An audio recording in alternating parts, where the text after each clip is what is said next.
Okay, fine. Hi, happy holidays. I'm James Bonin, and I wasn't even looking at the camera. Nancy, Nancy Baden is behind. You'll hear someone giggling occasionally.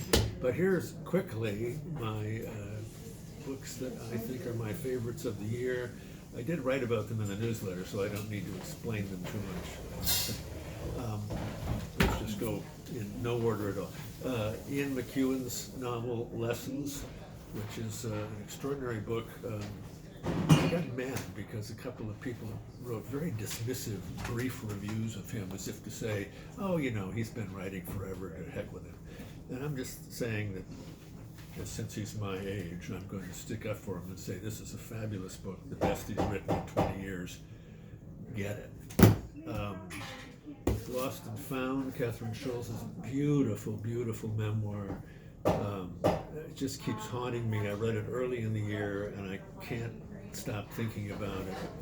It's about how complicated we all are inside and how we take on both the good and the bad in life and somehow find a way to balance. It's just great. We're in the store. It's a little noisy. Don't worry about it.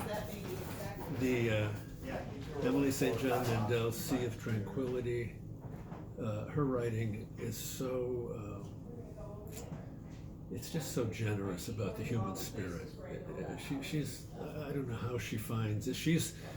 It just sort of thrills me every book because she makes us feel like no matter how bad things are, we're resilient enough to respond and do better. And so she's inspirational in that way.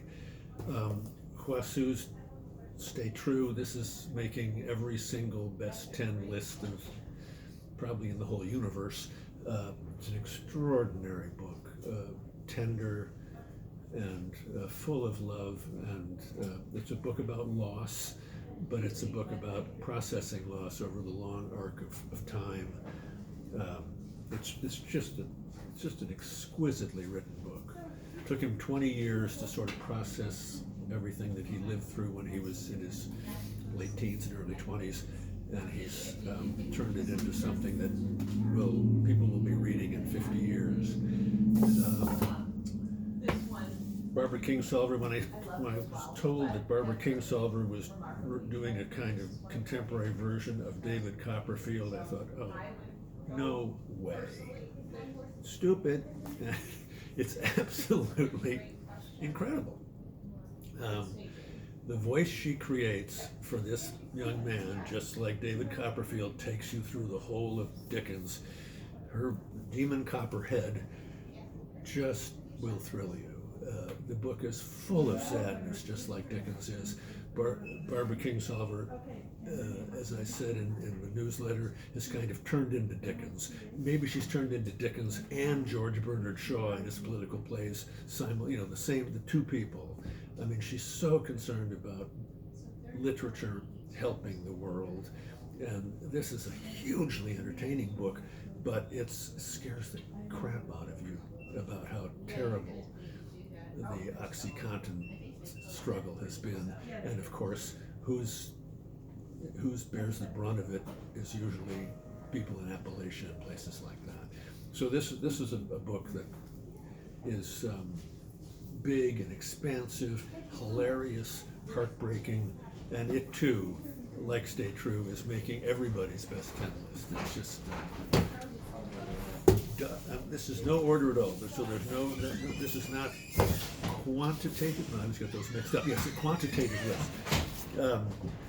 Kate Beaton, who's grew up in Nova Scotia, has written a book. Took her 20 plus years to write this book, or to think about it. It's a graphic novel, a graphic memoir of 2 years that she spent working in the oil fields in northern Alberta, because that's where the money was. With people, she wanted to pay off her college debt, and she went and worked for 2 years. And again, this book has harrowing things in it, but by the end, it's so compassionate and so moving that you just think, God, and you can, it's 400 pages and you can read it in an afternoon because it's Nancy's nodding her head, so that must be true. That she draws beautifully, and she, more importantly, feels beautifully. You know, she really understands human weakness and the kind of power of sticking with something. It's just, it's really, it took me completely by surprise. I didn't put this on my list, but I love this book, Celeste Ng's book, Our Missing Hearts. So I won't say much about it other than it's also a terrific read, and she's a great writer. The last fiction on the list was Gabrielle Zevin's Tomorrow and Tomorrow and Tomorrow, that's one of Nancy's favorite books, and we did it for book club. I have to say that when Nancy suggested reading this book, I thought, really, Nancy? A book about gaming, which I know nothing about and never want to know anything about? But it's the three characters in this book you'll never forget them. They're just terrific, terrific characters. And finally, Ada Calhoun's book about her father, the famous art critic for the New Yorker, Peter, and his last name is totally unpronounceable, so I won't try it. But she's a writer in her 40s. She's lived in the sort of shadow of this very complicated man, her father, and both of them loved the poet Frank O'Hara. And she discovered some cassette tapes in the basement of her parents' building in New York that were tapes that her father had made when he was going to write a biography of Frank O'Hara. There's just, and her father was diagnosed with terminal cancer when she was starting to write the book. She had a very complicated relationship with her father. She assumed he would be dead by the time the book was published, which gave her the freedom to be probably more blunt and fierce than she would have been.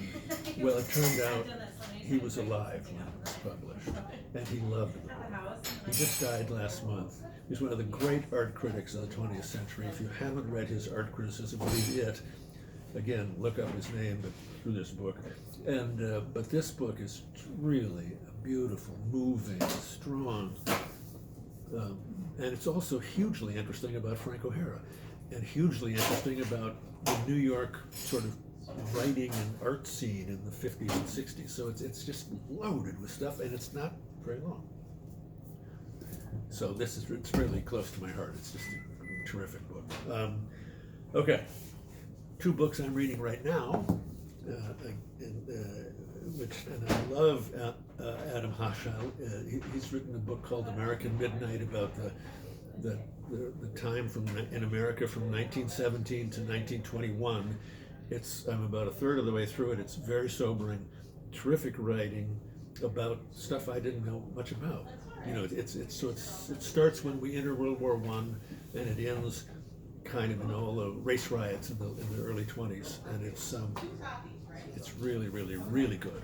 American Midnight, and a Chinese author, Zhang Yuran, called Cocoon, a novel that actually I was drawn to. A friend of mine told me it was good, and then there's Ian McEwan gave it an unbelievable rave, and so I've just read about 45 pages.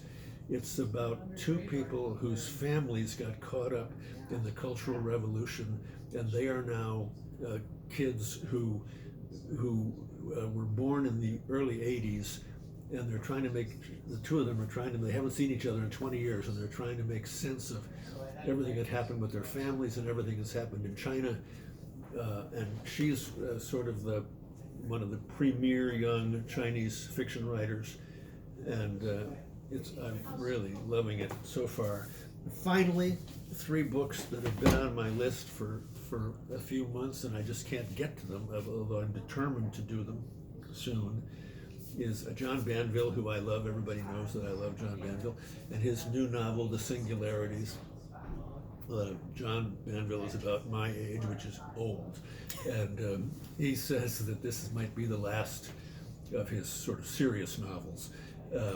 He has characters from almost all of his serious novels show up in this book in some guise or another.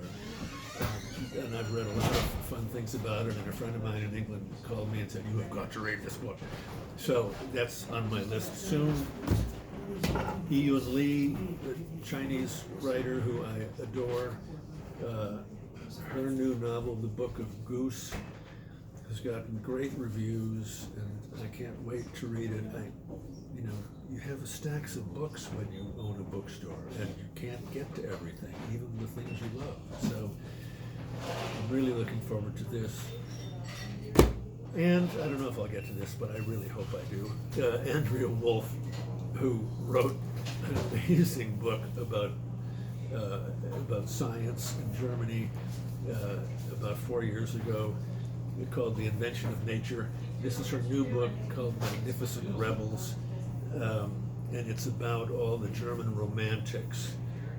We read a book in book club this past summer called The Blue Flower, which is a book that I really love, by Penelope Fitzgerald, and it was about all these people. And there were a couple of people in the book club, Larry, are you listening, who just hated the book, just hated it. And I thought, well, that's okay. You can hate a book. It doesn't mean it isn't good.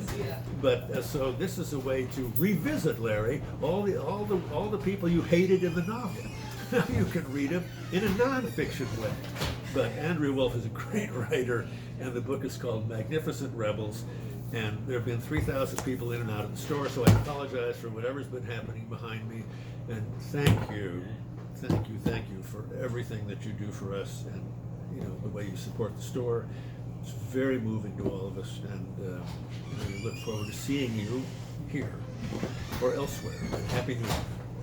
Stop the tape. Stop it now.